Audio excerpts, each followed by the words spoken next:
जब हमारे पास अमित शाह जैसा चाणक्य है, तो प्रशांत किशोर जैसे रोड छाप लफुओं का हम क्यों चर्चा करें? हम तो उसे कुछ समझते ही नहीं है। मेरे ही बक्सर का रहने वाला है, मेरे बक्सर का रहने वाला है। अपनी माता श्री को मुखिया का चुनाव लड़ाया था और बुरी तरह से चुनाव हारा था। बुरी तरह से मुखिया का चुनाव उसकी मां हारी थी और बाहर चाणक्य कैसा चाणक्य हो गया हो? सुभाष भाई, बात करें जिस तरह से ममता बनर्जी इस समय व्हील चेयर में प्रचार कर रही हैं, सहानुभूति वोट बटोरने की कोशिश कर रही हैं, क्या लगता है कि बीजेपी व्हील चेयर पर नहीं आ जाएगी? सत्य परेशान हो सकता है लेकिन पराजित नहीं हो सकता है। ममता बनर्जी जो बीजेपी के साथ करना चाहिए, जो एजेंडा इन्होंने प्रोपेगेंडा के रूप में बीजेपी के ऊपर थोपना चाहा, कहीं ना कहीं ये अपने प्रपंच का और झूठ का खुद शिकार हो गई। और हो सकता था कि ये इनका व्हील चेयर जो है वो कहीं ना कहीं बीजेपी को अंदर खाने चोट करने का बहुत बड़ा एक जो षड्यंत्र रचा हुआ था उसमें सफल हो जाता।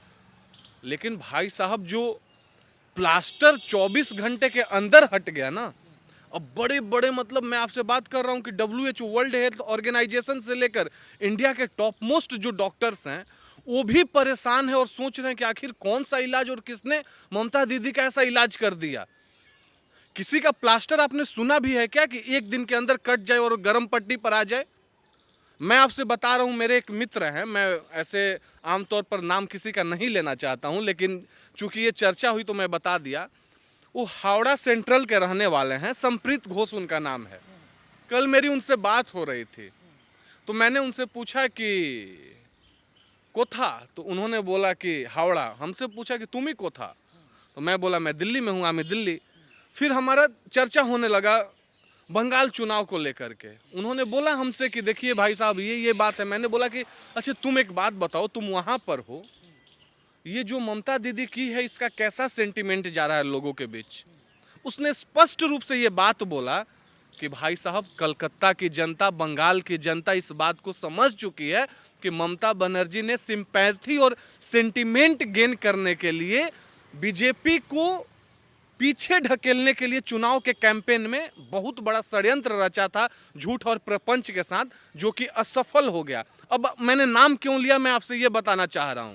जब वहां की जो जनता है जो दिन रात देख रहा हूं, मैं एक और बात बताऊंगा कि कहीं ना कहीं उसके मन में इस घटना से पहले ममता बुआ के लिए कुछ सेंटिमेंट था, पॉजिटिव सेंटिमेंट था टीएमसी के लिए।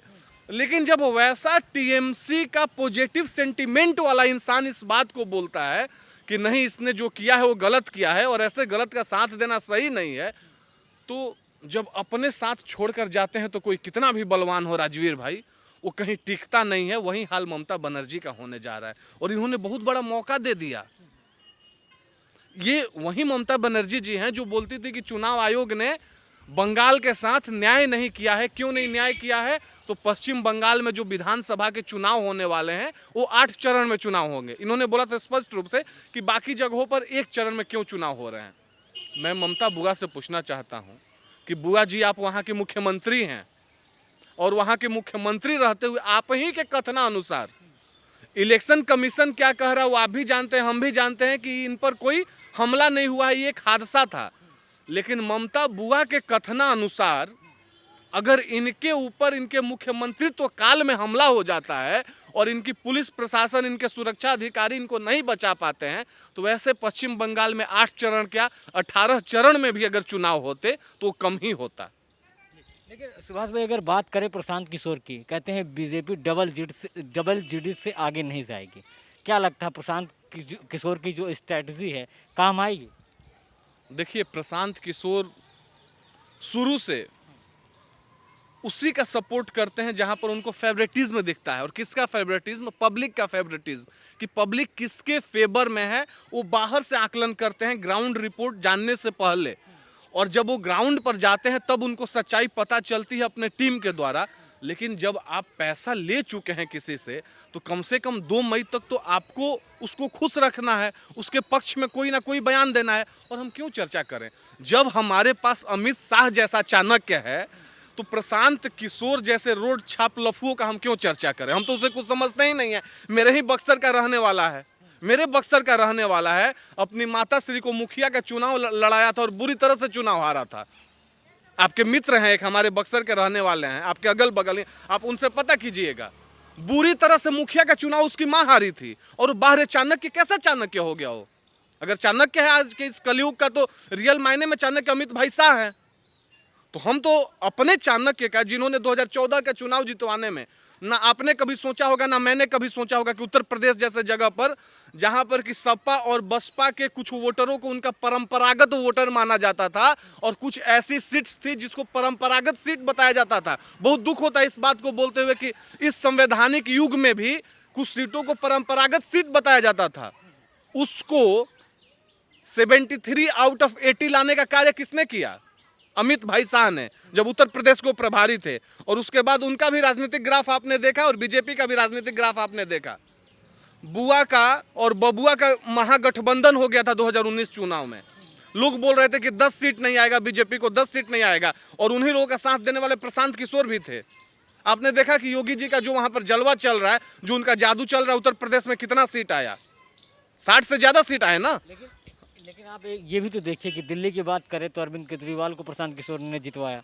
मैं दिल्ली का ही नहीं बात करूंगा, आप दिल्ली का बात करें तो मैं आंध्र प्रदेश का भी बात करूंगा। कहने को आंध्र प्रदेश में भी लोग बोलेंगे कि जगनमोहन रेड्डी जो आया वो प्रशांत किशोर की वजह से आया। बिहार काहे नहीं जितवा दिए? उत्तर प्रदेश क्यों नहीं जितवा दिए? एक ही 2014 के बाद एक ही जगह नहीं ना चुनाव हुआ है। गुजरात क्यों नहीं जितवा दिए? बहुत सारा ढुलमुल रवैया हुआ। महाराष्ट्र क्यों नहीं जिता दिए? महाराष्ट्र में बैकडोर से एंट्री हुई उद्धव ठाकरे की। जनता ने सीएम फेस के लिए तो देवेंद्र फडणवीस को चुना था, क्यों नहीं जिता दिए? जब आप दिल्ली की चर्चा करेंगे जहां पर 70 सीटें हैं, तो हम क्यों ना चर्चा करें जहां पर 250, 300 सीटें हैं? कर्नाटका क्यों नहीं जितवा दिए? दे जवाब हमें। हर एक जगह तो ये लोग जाते हैं।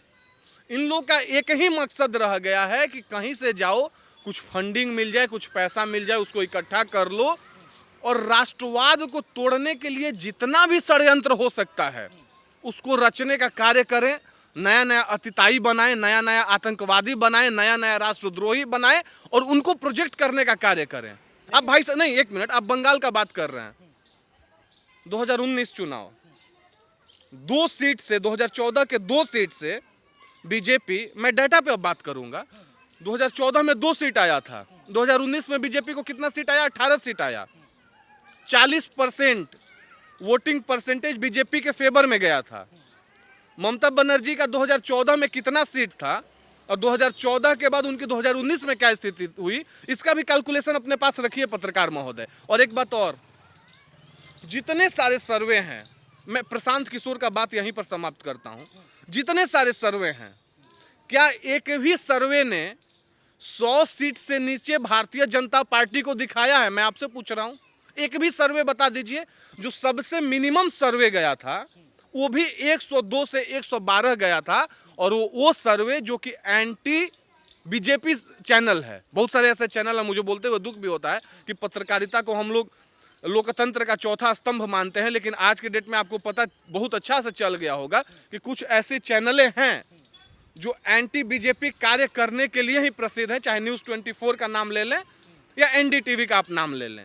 तो नहीं, ऐसे सारे लोगों को भी जब पता चल रहा है कि बंगाल की स्थिति क्या होने चाह रही है, और उसके बाद मैं ग्राउंड रिपोर्ट आपको बता रहा हूं, कहीं की जनता जब वहां के शासक के पीछे हाथ धोकर पड़ जाए, तो प्रशांत किशोर क्या, वो ममता बनर्जी का अपना भतीजा अभिषेक बनर्जी भी अपना पूरा संपत्ति नीलाम कर देगा, फिर भी वो वापस नहीं आ सकती है। सबसे बड़ा चीज क्या होता है राष्ट्र में? जो हमारे भारतीय जनता पार्टी के संस्थापक रहे और जिन्होंने ये सपना देखा था, पंडित दीनदयाल उपाध्याय और श्यामा प्रसाद मुखर्जी, क्या बोलते थे वो लोग? इंद्रियों के खुशी के लिए, जो हमारे शरीर की इंद्रियां हैं, 5 इंद्रियां, धन का जरूरत हो सकता है, लेकिन आत्मा की खुशी के लिए सम्मान, मान और स्वाभिमान का जरूरत होता है। और जहां पर ये तीनों चीज जिस राष्ट्र में नहीं मिलता है, जो शासन और सत्ता नहीं दे पाता है, तो आप विश्वास मानिए कि आप 1 से 2 बार किसी को बेवकूफ़ बना सकते हैं। वहीं ममता बनर्जी के साथ हुआ है। इन्होंने 2011 से 2016 और 2016 से 2021 तक बंगाल की जनता को मूर्ख बनाने का कार्य किया, लेकिन बंगाल के लोग तो ये सोच के इनको वोट दिए थे कि जो वहाँ पर CPIM की स्थिति है उससे बेटर तरीके से हमको अच्छा जीवन देने का कार्य ये करेगी। लेकिन इन्होंने अपीजमेंट ऑफ पॉलिटिक्स, तुष्टीकरण की राजनीति के लिए बंगाल को दूसरा बांग्लादेश और पाकिस्तान बनाने में कोई कोर कसर नहीं छोड़ा, और उसी का परिणाम आप 2 मई को देखने जा रहे हैं। पर प्रशांत किशोर पे एक सवाल पूछना ये इसलिए चाहूँगा क्योंकि जिस तरह प्रशांत किशोर कहते हैं अगर डबल डिजिट से अगर बीजेपी आगे जाती है तो मैं राजनीति छोड़ दूंगा, ये सारे काम छोड़ दूंगा, ये भी उनका बहुत बड़ा स्टेटमेंट है। आपको मैं एक अच्छे पत्रकार के तौर पर जानता हूं, और जब हम किसी को अच्छे पत्रकार के तौर पर जानते हैं तो मुझे पूर्ण विश्वास होता है कि पत्रकार को राजनीतिक जानकारियां बहुत अच्छी होती है। भाई साहब, एक भी ऐसा चुनाव बता दीजिए जहां प्रशांत किशोर ने चुनाव लड़ा हो।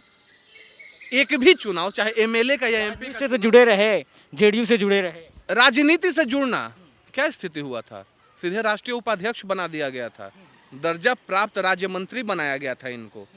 लेकिन लालच जब सीमा से अधिक बढ़ता है ना, तो हमेशा सत्यानाश और विनाश ही करता है। वहीं प्रशांत किशोर का हालत हुआ था, और वहां पर भी ये इलेक्टेड नहीं थे, नॉमिनेटेड थे। बीइंग इलेक्टेड और बीइंग नॉमिनेटेड में बहुत फर्क होता है। ना कभी एमएलए का चुनाव लड़े, ना कभी एमएलसी निर्वाचित हुए, ना कभी एमपी बने, ना कभी इलेक्टेड मंत्री बने। और कैसा राजनीतिक जीवन? ना कभी संघर्ष किया आपने। कितने दिन प्रशांत किशोर रोड पर आकर संघर्ष किए होंगे, जैसे हम या तमाम लोग करते हैं। राजनीतिक जीवन का मतलब ये होता है। मैं बिल्कुल इस बात को मानता हूं कि राजनीति में इंसान अपने पद से नहीं, अपने कद के वजह से ऊंचा होता है, और कद जो उसका होता है उसके कर्म पर, उसके डिड्स पर डिपेंड करता है। उसके डिड्स पर निर्भर करता है कि कैसा कर्म उसने किया है। क्या किए हैं ये? कौन सा राजनीतिक इतिहास और कौन सा राजनीतिक जीवन परिचय है प्रशांत किशोर का? मैं तो इनका राजनीतिक जीवन परिचय दे रहा हूं, पता लगा लीजिएगा कि बक्सर के रहने वाले हैं कि नहीं। इनके पिताजी का नाम श्रीकांत पांडे था, मैं ये भी बता दे रहा हूं। 2020 में बेचारे डेथ कर गए, डॉक्टर थे। अपनी माता श्री को चुनाव लड़ाए थे मुखिया का, और बुरी तरह से पराजित हुए थे। ऐसा पराजित हुए कि फिर चुनाव लड़ने का हिम्मत नहीं कर पाया इन्होंने। और कैसे राजनीतिक चाणक्य हैं भाई साहब ये लोग जल्दी से जल्दी यहाँ से जाएं। राष्ट्र की भलाई उसी में है जब ऐसे सारे इंसान राजनीति के पीछे से जो गेम कर रहे हैं वहां से जब ये हट जाएंगे, तभी भारत की राजनीति वास्तविक रूप से, जो चाणक्य ने जिस राजनीति की कल्पना की थी, वहां पर भारत की राजनीति आपको दिखेगी। अच्छा, मेरा लास्ट और आखिरी सवाल ये है कि ममता बनर्जी जय श्री राम से क्यों डरती? फिर मैं चर्चा करूंगा कि मैं बिहार के बक्सर का रहने वाला हूं, और हमारे बक्सर में ताड़का वध हुआ था। ताड़का भी बड़ी चिढ़ती थी जय श्री राम से और राम के नारे से और राम के नाम से। और यही श्री राम ने, भगवान श्री राम ने, प्रभु श्री राम ने, जिनकी पूरी दुनिया है, पूरी सृष्टि है, जब विश्वामित्र मुनि का यज्ञ हो रहा था और विश्वामित्र मुनि के यज्ञ में ताड़का बाधा उत्पन्न कर रही थी, तो यज्ञ को सही तरीके से फलीभूत होने के लिए, आज भी शायद आप आए थे हमारे यहाँ, आपने देखा होगा ताड़का नाला बहुत फेमस जगह है, तो ममता बनर्जी ताड़का का रूप ले चुकी है। और कभी भी जो राक्षस हो जाएगा उसको देवता का नाम लेना पसंद नहीं होगा। ममता बनर्जी वो ताड़का है कि उसमें ताड़का से लेकर सुपर्णरेखा सबका गुण आ गया है। तो जब ताड़का का गुण आपके अंदर आ गया है तो कैसे आपको जय श्री राम और राम का नाम पसंद आएगा? और जैसे ताड़का का विनाश हुआ था बक्सर में, वैसे ही ममता बहनों का विनाश होने जा रहा है बंगाल में।